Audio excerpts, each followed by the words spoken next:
This is the Fitzy and Whipper with Kate Ritchie podcast. Brand new album, which is out this Friday, called Cape Forest Steer. You can catch them on their Living Room Sessions tour this August as well. They're going to be playing at the State Theatre, the magnificent State Theatre, Friday, August 9th.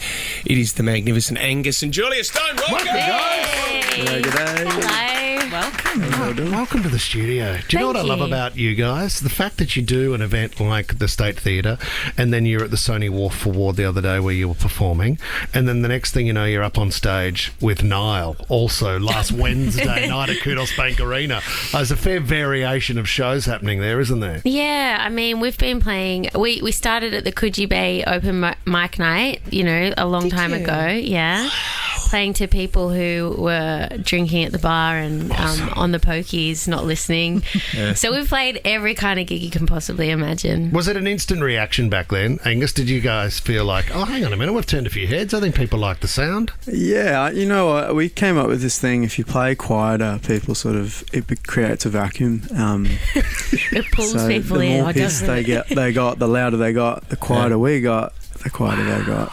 Well, That's tricky.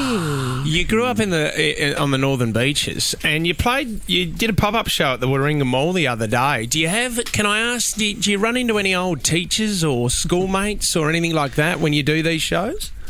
Everyone comes up and they're like, oh, your dad, Yeah, our dad's sort of the celebrity of the me for wearing the wrong shoes at school. So he was a teacher, he was a teacher. He was a music teacher, yeah. Right. And a conductor, yeah. Yeah, he was our music teacher. Of course. What was the first instrument he kind of put in front of you, or did you not have a choice? Did you we did have a choice. He and Mum took us to see an orchestra, and they said, okay, you all get to pick an instrument, because at our primary school, Newport Primary, there wasn't a band at that time. Right. And so Dad wanted to start the first school band, and so we were the first three members, Catherine, Angus and myself, and they said pick 3 instruments. So wow. Angus picked the trombone, I picked the trumpet, and our sister picked the saxophone, so that was the start of the school band. Sounding a bit different now. It's come a long way. Did Dad ever kind of say, guys, I think I should be included as the creator of the band? Oh, he says that every week. Yeah. Has he ever got up with you? Well, Dad's a wedding singer, so is he? We sort of fell asleep under wedding tables and... that was our upbringing. So he was always encouraging us to get up on stage and, sing a Dylan song or Van Morrison. Is that what he was pumping out at the weddings? Yeah, he'd do Beach Boys, Beatles nights. They dress up as Blues Brothers and all sorts. That's hilarious. It's still fire. Your career has been unbelievable. And Angus and Julia Stone, it was an amazing catalogue, but then you go off and do your solo stuff as well. Can you tell us the story of one of the greatest producers of all time, Rick Rubin? Is it true that you guys were having a bit of a rest, and then he heard you guys at a house party in LA or something and wanted to work with you? It was like, Angus and I had gone off and we were doing solo projects, and we'd just finished touring down the way, which was it was a big touring cycle, 3 years together living on a bus. And oh my God. You've had enough. I don't know if you guys have siblings, but at that point you're like, time for a breather. Man. And so we also write a lot, and we wanted to create these other projects, and so Angus was off doing his thing, and Rick reached out, and it was about a year of hanging out with him when Angus and I would separately be there on tour, getting to know him, and then he really wanted us to work together again, and it was really nice actually for us, because he kind of brought us back together, and it was also the first time that we really started co-writing, and that was a really special experience, because that's now then evolved into how we write most of our music. And from his experience, did you learn a lot? To be able to go, oh, I see what he does. Maybe that's why he's successful at what he does. Yeah, it's interesting looking back. I think what Rick is good at is leaving breadcrumbs along the way of you'll do a take, and then you'll pull you back out of the studio, and he'll play his favourite song that matches something that he noticed inside of what you're doing. He's sort of he's leaving breadcrumbs as to how you could approach it again. Rather than telling you what to do. Yeah. I'm going to let Angus think this was his idea. Is that kind of like that? Is that like you playing quietly at the Coogee Bay, getting people to listen? Yeah. We do that with Kate a lot. With ideas for this show. Yeah. Now, Angus, have you still got? Is it true that you've got a giant replica Megalodon jaw in your backyard at home? Is that true? Yeah, I'd been hassling this guy at the Nautical Museum for so long. I collect old things, and I've been wanting to put it up because just the sheer size of it is incredible to look at. So it's not real? It is real. It's the jaw of a megalodon. Yeah, megalodon. Yeah, megalodon. What's a megalodon? Yeah, it's a giant shark. It's a prehistoric shark. Oh, it's like that movie, The Meg. Is that what it comes from? Correct. And I didn't know that was about I a thought shark. that was a fake What's thing. the difference between a megalodon and a megalodon? I don't know what a megalodon is. No, it's a I think megalodon. you made that up. No, That's from Harry Potter. Right. Because my little man Jack, he is turning 8, and all he wants for his birthday is a megalodon tooth. You know what? I'll send Do you know him where to get one? I've got one. Angus, Julia? What else And does my he have? daughter's turning 10 and she wants a Ferrari. Okay, I'll send her one too. Sweet. Julia, what else does he have in his backyard in Byron? What does Angus have in there? Oh, Angus has got amazing things. Actually, when we were working with Rick in California, Angus bought this amazing Mini Cooper, a teeny tiny, beautiful pale blue Mini Cooper, and got it shipped back to Australia after we finished recording. And that was a wild story because it had no seatbelts in it. What was it? 1949 Mini Cooper, and we used to drive from Venice Beach up to Shangri-La to record. And you know, Angus is a very good driver, but you know, with no seatbelts, you just got to be cautious. And one day, this driver pulled out on the Highway 1, which runs up the coast. PCH. And it was wild. We were so lucky it was late at night. We'd finished at like 2 a.m. because there weren't many cars, and we just spun down the freeway. We did a 1080 into oncoming traffic. You did not. Is there a song about that now that we should be looking at? 1080. There's a song called 1080, guys. Death-defying acts. Death-defying acts, exactly. You guys about to perform an acoustic, an Adele song, Someone Like You. We'll hand it over to you guys. Take it away.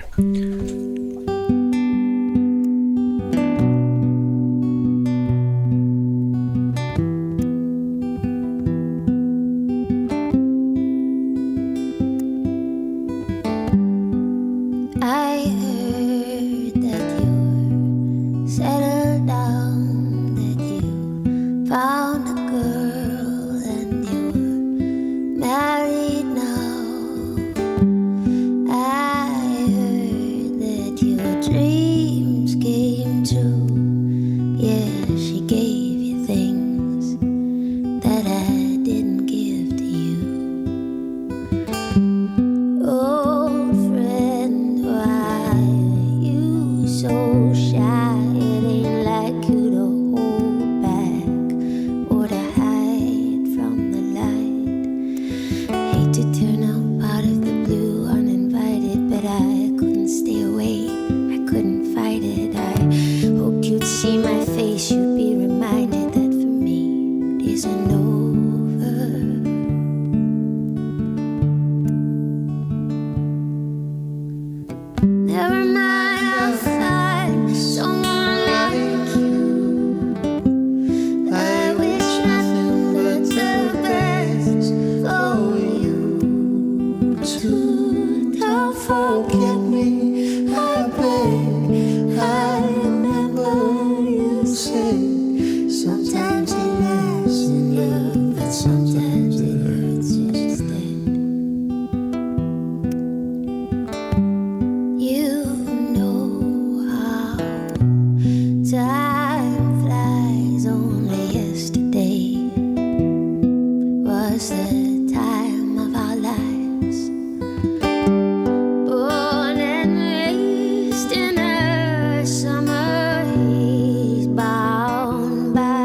see my face, you'd be reminded that for me, it isn't over.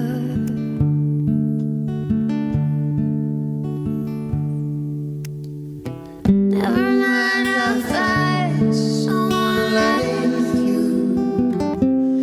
I wish nothing but the best for you too. Don't forget me, I beg. I remember you said sometimes it lasts in love, but sometimes it hurts instead. No, nothing compares, no worries, no cares, regrets and mistakes and memories made. Who would have known how bittersweet this would taste?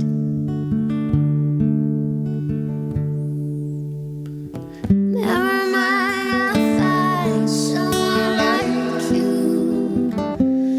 I wish nothing but the best for you too. Don't forget me, I beg. I remember you said sometimes it lasts in love, sometimes it hurts instead.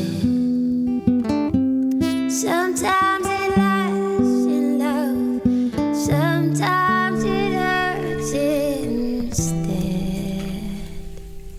There it is. There it is. Wow. Magical right there. Yeah, if you could come in at that time every day. Thanks, guys. Guys, we're really excited. Friday, August 9th, State Theatre, Sydney. If you want to go get tickets, go to Ticketmaster. You can get them there. But Angus Julia Stone, the new album is out this Friday as well, Cape Forestier. Thank you so much for coming in this morning. Loved it. Just off the back of that too, guys. Kate Ritchie, great suggestion. Are you guys open to a Red Room? Nova Red Room. Let's do something special. You can't say it now. We would love to. Well, that'd now be that we're epic. all in a good mood. We've got to know each other. I mean, Angus, even if we did it in the backyard with the Megalodon, with the that would be Megalodon jaw, amazing. eating the boat. I apologise if he's put you on the spot. I'm so good sorry. Let's keep talking about that. We'd love to do something special with you guys. Cool. Thank you. That would be awesome. Awesome to see you. AngusandJuliaStone.com Thanks for having us. is where Really you need to go, special. guys. Thank Really nice to be here, guys. Thanks for coming in. Take care. Have a good one. Fits in Whipper with Kate Ritchie is a Nova podcast. For more great shows like this, download the Nova Player via the App Store or Google Play. The Nova Player.